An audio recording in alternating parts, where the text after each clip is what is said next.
it seems like he's maybe gotten that message you gave him about what you have to be to earn minutes, what you have made to a free throw. You know, he's made 2 of his last 4 free throws. And he may say, that's what? No, that's big. And they've been in guts of the game, like when it mattered. I think he's getting better and better. The only thing is, who's he playing behind, so to speak, even though we're playing platooning. He's playing behind Willie. Willie's, like, ridiculous. So you may be really good, but really Willie's like, oh, my gosh, ridiculous. So, but I'm proud of him, too. 2 more guys. Coach, it seems like you had a lot of, shall we say, teachable moments with Andrew today. Does he get frustrated when you kind of talk to him? And if so, what do you say to him? Well, mainly I'm asking him to do what we do. Why did you make that play? You know how we play. That's more than that. And the other thing is, play with more energy, man. Be more active. I had a reporter came up to me and said that she interviewed Andrew and said he is the neatest kid, the most personable kid, funny. I had an unbelievable, why don't people know that? My thing to him right now is be that person on the court. Either you're taking this stuff too serious. He's a great kid. He's funny. The teammates love him. But he internalizes a lot of stuff. And I'm trying to get that out of him. I don't want anybody to look at him and say, he's a bad kid. He is the greatest kid. Yes, sir. No, sir. Love you, coach. He is the greatest. Now, I'm on him, but I'm on every one of these kids. I was on Carl today. Look at Carl like he's my son, but I killed him today. The game was too physical for him. Well, I'm not. You're okay, Carl. You just keep getting pushed around. You're fine. Well, I don't do it that way. They know I don't do it that way. I keep it real, and sometimes I say it loud. I told them, if you'd like me to talk this way, I'll say it that way. But it doesn't matter how I'm saying it. So, John, you said in October that Andrew cared too much. Yeah. Why does he care too much, and what have you tried to do to lighten him up? I had Derrick Rose. Derrick Rose, of all the players I coached, he cared more about how he was playing than even Andrew played. But he dealt with it different. I've never seen a player internalize like Derrick Rose to the point where he couldn't get by mistakes. But he wouldn't back up. He'd just go crazy. He'd play harder. He'd go block a shot. He'd go do something. But he was so frustrated with himself. And I said, you're going to be playing in the NBA. You can't do this game to game. You'll never last. And with Andrew, it's the same thing. He sometimes, when he gets in that mode, backs up instead of stepping on the gas. And I'm just trying to say, hey, you can be upset with yourself, but be upset, clap, and go crazy and dive on the floor and go block a shot and scream. But don't back up. But he's learning. These kids are so young. He's a sophomore. He's a sophomore. We all forget. You know, second year, he's learning so much better than he was a year ago. Not even close. And he's getting better. By the end of the year, I'm looking for each of these kids to be the best version of themselves. But I'm telling you honestly, none of them are near that yet. But they're moving in the right direction.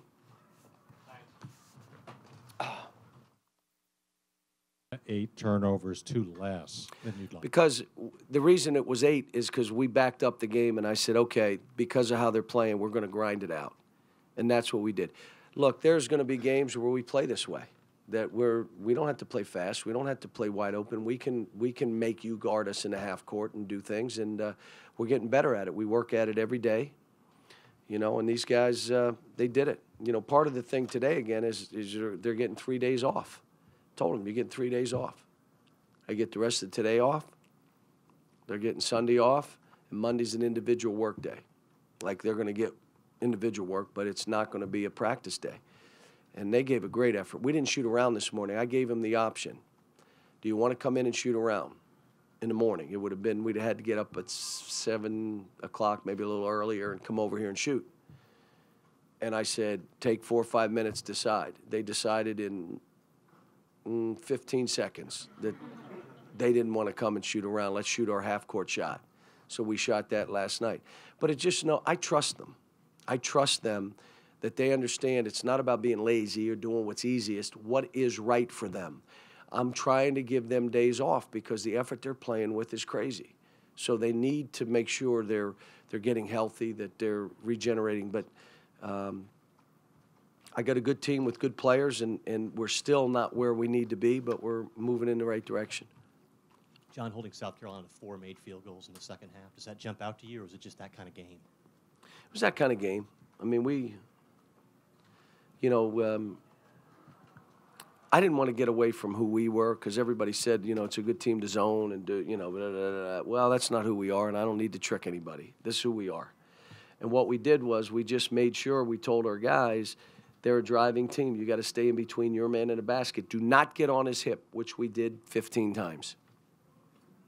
And when a guy argued with me, I subbed him because I told him, you're not coaching game to game. You're coaching over the long haul, and you don't want to be in a game late in the year when the game, it's a one-and-done game, and a guy jumped on a guy's hip 3 straight times. We lost the game. Why'd you do that? Well, we've been in these games, and we understand, and I don't know how I got to that right there, but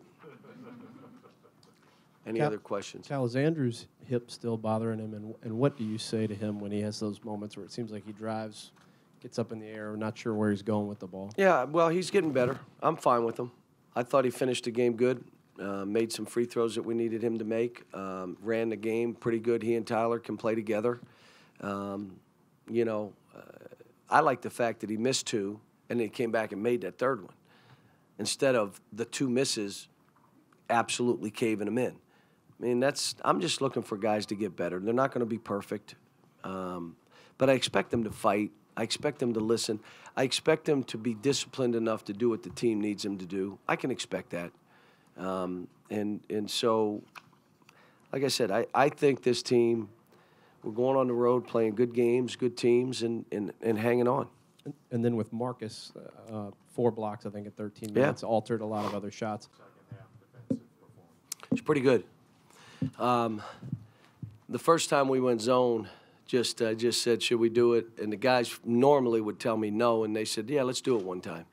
And I thought we did fabulous, and then we kind of fouled. And then one of the coaches on the bench said, let's go back to the zone. I don't know which one it was. I won't throw them under the bus, even though I do know which one it was. And they made a 3, and I apologized to the team. We're not a team that tries to trick anybody. That's not what we do.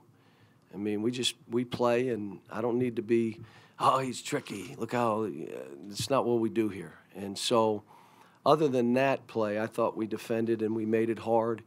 They came in with a game plan pretty obvious. We're driving this thing, and we're coming at them. And anytime we got on their side, they went right to the rim. But we played pretty good. The other thing is we knew the game would be physical, and it was. And a couple guys struggled in that, and it's a great lesson. You got to play people before they catch it. You got to play before you catch the ball. You have to stay down. Either you meet them or they meet you. And it's for these young kids, it's a great lesson. The Vandy game was different. Vandy game was all discipline all the way to the end of the shot clock. This was more of okay, they're going to play physical and they're going to rebound. And when you look at it, they got 16 offensive rebounds, or 18, I'm sorry, and we got 3. We got 3 offensive rebounds. Think about that. We're one of the best rebounding teams in the country. So obviously they were driving. They were going to rebound the ball and not let us rebound, and they did it, except we guarded pretty good and kept that score, that gap in the score. John, you talk about the surge there at the end of the first half after they took the lead, and you went on the 11-0 run to end the half. There was a surge. I mean, again, I can't remember every play, but I think we made a shot. Basically, we locked them down for about 6 straight possessions, and we scored, and that's how we got it. They got us on their side on the last one. We were just big enough to kind of deflect the ball so they couldn't get a layup to end the half. Is there anything about Tyler and Devin that makes those guys so comfortable on the road? I don't know, but, they played good today. I thought Andrew and Aaron played good. I thought Willie played good. I thought Dakari played pretty good. Marcus didn't play bad. But, again, we end up shooting 46%, and the greatest thing for me is we have 8 turnovers. That's probably a couple less than I'd like, but it just shows you that, we're a team that can play. You can play us physical, and we can still do the stuff we're trying to do. John, you win by 15 with 3 offensive rebounds, as you said. Was there something you were conceding to that? Something Yeah, that allowed that to they happen? were going to fight harder than we were going to fight. I kind of conceded that. It's, you know, the thing that young kids do is they accept being blocked out. And against a team that really is on a mission to keep you away from the goal, if you accept being blocked out, you're going to get 3 offensive rebounds. The only other way I'd like to get 3 offensive rebounds is if we missed like 8 shots in the game, and there was only 8 to get. We got 3 of them. But this, you know, 21 shots missed, and we get 3 rebounds. Unrelated question. With this victory, you now move ahead of Adolph Rupp in terms of winning percentage at Kentucky. What does that mean to you? He lasted 40 years in this seat. How he did that, I have no idea. And that you're saying that to me that I didn't know, but that's, I'll say this. I got to go back. We've had 19 draft picks in 5 years. This year's team, who knows, depending on how we do. When you have that many good players, you won't believe this, you're going to win a lot of games. And so, you know, I'm really, how about this? I'm proud that 20% of the NBA starting lineup in the All-Star game played for us. May have 2 or 3 more guys in the game. May have 5 out of the 12 may have played for us. Maybe 6. And you know, really hoping Rondo gets his opportunity because he deserves it. But, you know, when you have good players, craziness, but you win a lot of games. John, why is